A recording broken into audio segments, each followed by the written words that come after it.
Welcome people, we end up back at it again with another video. In today's video, I'll be reviewing Chelsea's 2-0 win over Blackburn Rovers, and I'll be speaking about what it means for the rest of the season as a whole.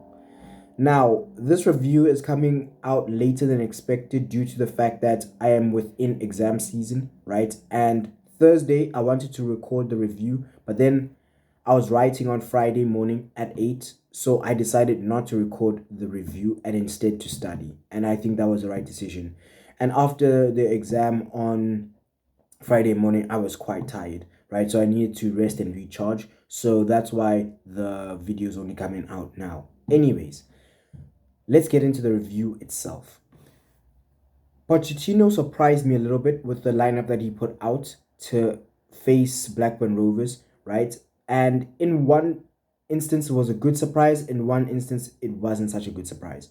So now let's start with the bad surprise. The bad surprise for me was seeing Petrovic being excluded from the starting lineup and Robert Sanchez starting instead, right? Actually, before I speak about the surprises, let me just go through the whole team. So in goal, we had Robert Sanchez.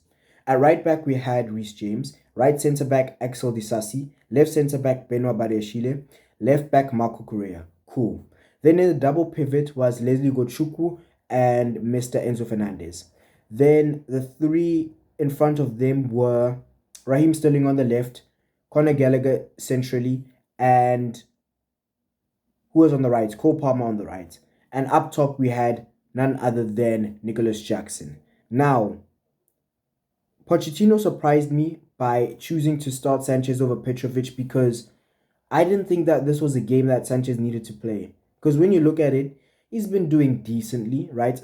If you discount that mistake, that horrific mistake against Arsenal, he's been doing decently. You know what I'm saying? It's not like, oh, he needs an easier game to build his confidence or anything like that. He did not need that at all. I think it was a missed opportunity for us to see what Petrovic can do and whether he is a decent number two to Sanchez. You know what I'm saying? Because right now, he's the number two to Sanchez, but we have no clue what he can do in European football. Yes, he was revered in the MLS as a good goalkeeper, but we don't know what he can do in European football. And we had a chance the other day to see what he can do, but Pochettino chose to snub that. So that was disappointing for me, but I just guess it is what it is. And before I move on, I just want to look at it from his point of view and think he must have been so disappointed himself because if you can't get a game against Blackburn Rovers, who can you get a game against? When you haven't played at all, you've never gotten a chance to show what you can do. How how are you supposed to do that when you can't even be given an opportunity to show your potential against the Blackburn Rovers? That doesn't make sense to me. But anyways, it is what it is. Let's move on.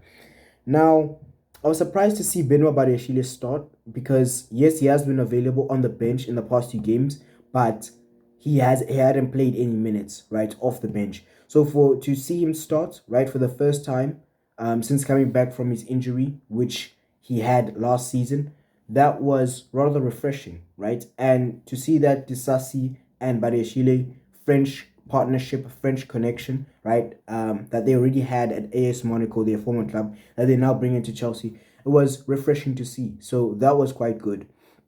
And then seeing Reece James start, Pochettino did say that was going to happen, but for us to actually see it, that was really good because, and I think it's important because of the fact that he could play a huge role in what happens on Monday night against Tottenham and what happens on the 12th of November against Man City.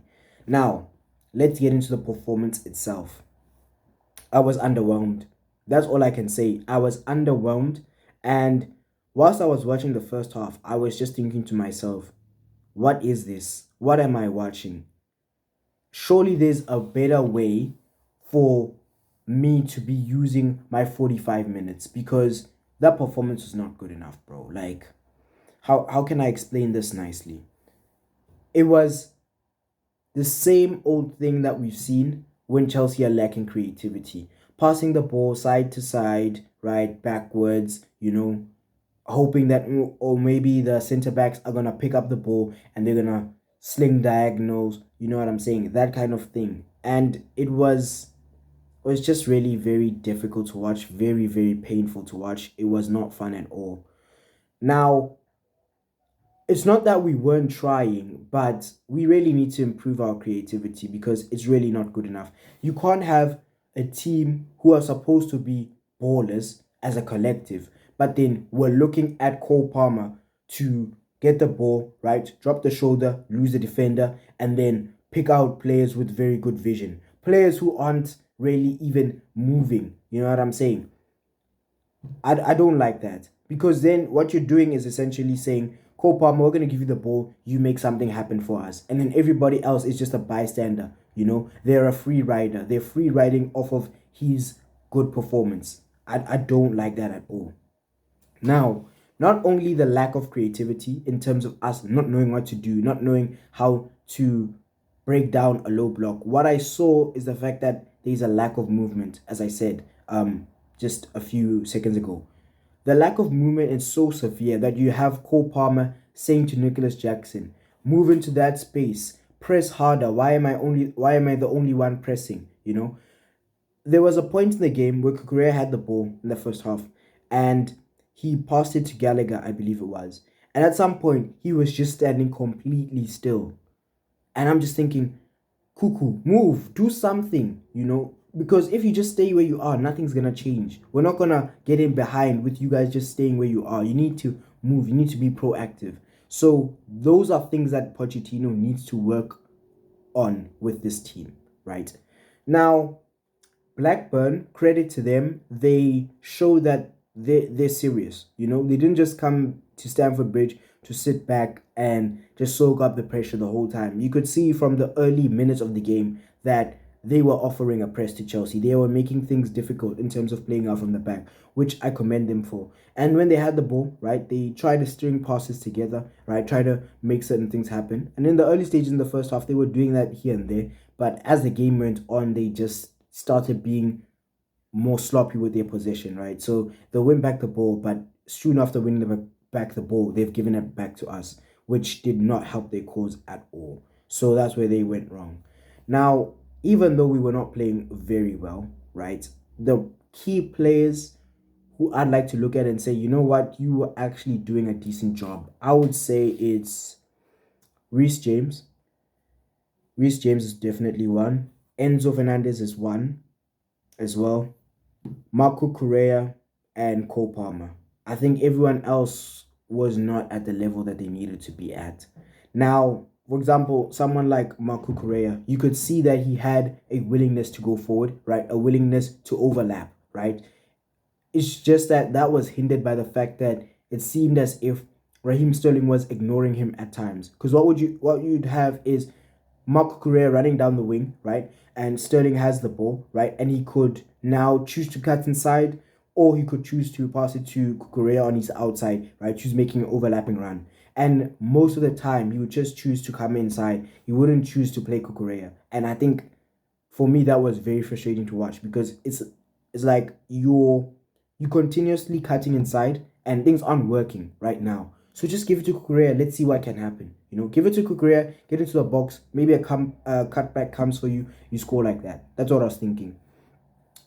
Then in terms of Benoit Badiashile, he was all right. He was all right. I'll come to him and his involvement, right? Reece James, what I liked about him is the fact that he would show a willingness to go forward, and he showed defensive solidity and stability, right?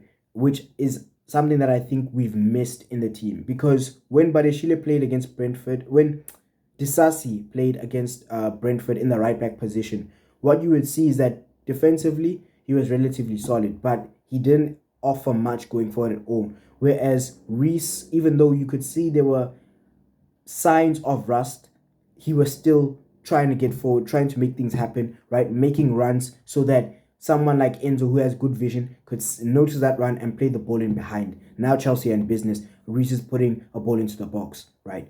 So that's what I liked about Reece James's performance. Cole Palmer, he finds space, right? And even if that space isn't quite there, he'll make the space. Because, for example, he'll have two defenders on him. He gets the ball, right? He uses his great dribbling skill to beat both of them. Now he's in a little bit of space. Now he can look up and play a good pass. That's what Cole Palmer does well. That's what I really like about him. So shout out to him for that. On top of that, he was pressing well in that first half, right? Doing his job, right? And he was even giving, what's his name? Jackson a little bit of stick for not doing the same, which I think is very important. Even though he's a young player, he's younger than Jackson even. I think it's important because then Jackson can look at that and say, this guy who's younger than me is pressing. Why am I not pressing? I need to do better. So shout out to Cole Palmer for that. So I said who played well in the first half. I said it's Palmer. We've spoken about him. I said James. We've spoken about him. Kukurea. We've spoken about him. And Enzo Fernandez. Enzo, what I liked about him is the fact that he was committed to winning the war back. But more important than that, in terms of his specific attributes, he was doing what he does best, right? And getting good passes off. So shout out to him for that.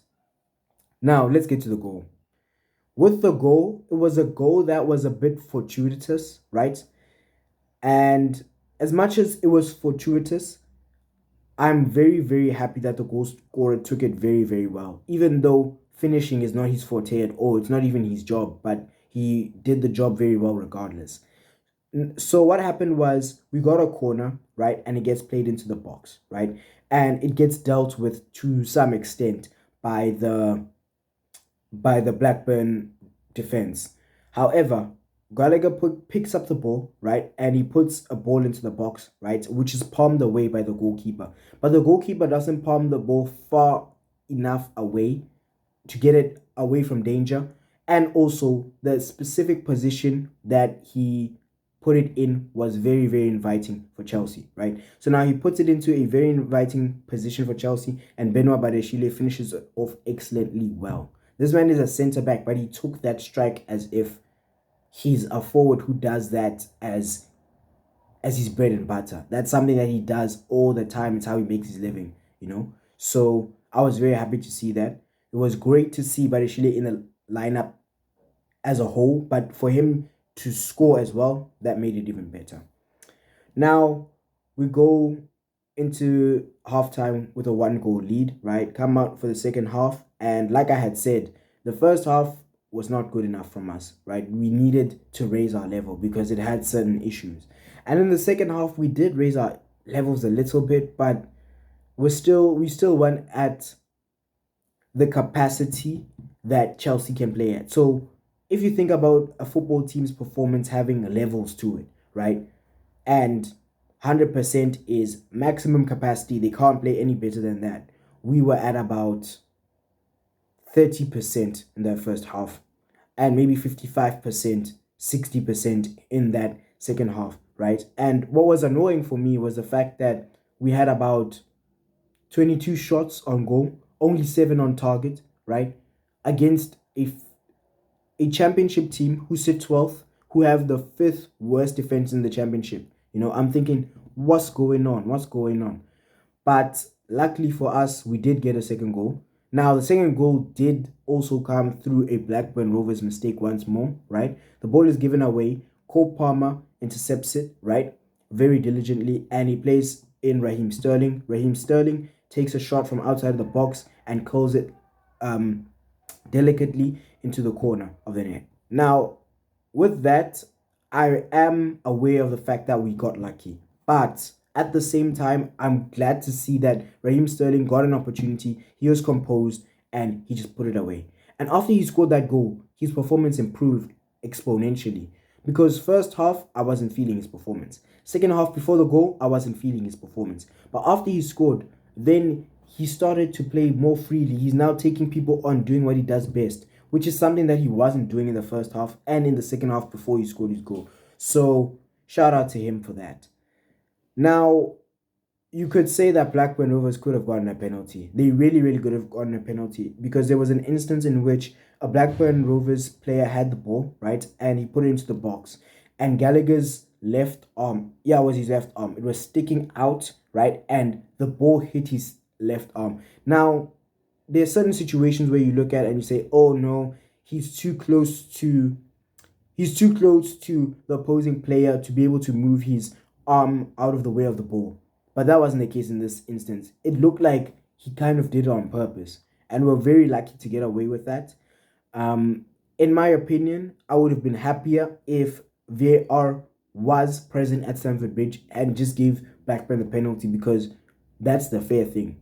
You know what I'm saying? I don't understand why the organizers of the Carabao Cup have decided that for the cup games leading up to semi-final and final, there's no VAR. I just don't get that. There needs to be VAR in the Carabao Cup from the first game of the tournament to the last game. It doesn't make sense to only have the VAR come in to play later on.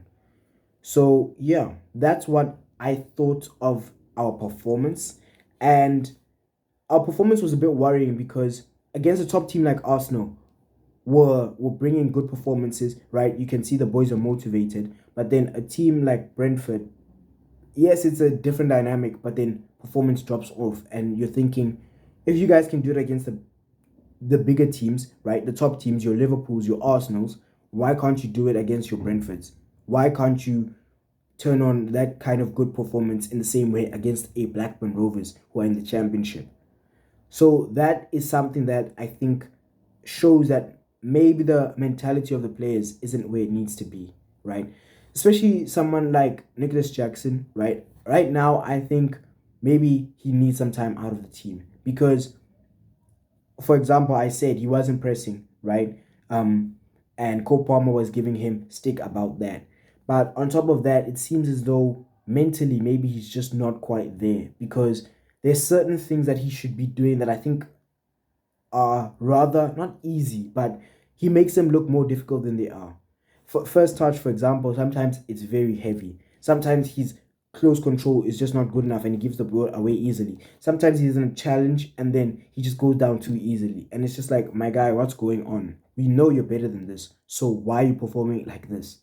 So that showed me that, okay, this season it could be hindered by the players' mentality, which changes. One game they're very serious, right? They're very committed. They're doing the most. In another game they're being very soft. It doesn't compute. So we need to get a mentality where everyone is committing 100% all the time. Everyone is being strong in challenges, right? And we're making sure we're winning second balls, all of that. Not just against teams like Arsenal and Liverpool, but against any team that we come up against.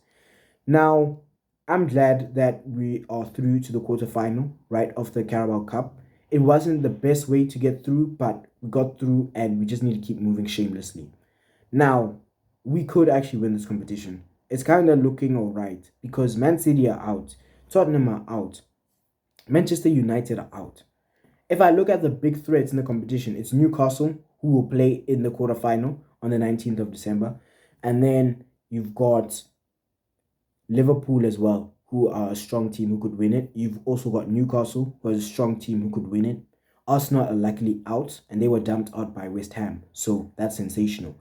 If we get past Newcastle, which I fully expect us to do so, given that we will be playing at home as well, and we really, really need this. We really need this.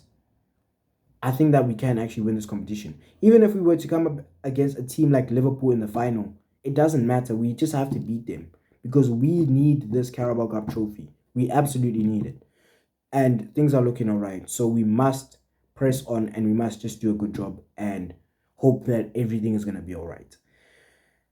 I think that's it for this video. I'll see you guys again tomorrow for a preview for the Tottenham game, which will be played on Monday night at 10 o'clock. So that's another late kickoff like the Carabao Cup game. But it is what it is. We move. We will be there, right? We will be supporting and hopefully we get a good result. But before the results, before watching the game, the preview will be loading tomorrow. I think 9 o'clock Sunday night. It should be out, or I should be filming it by then. Anyways, I'll see you next time, people. Peace.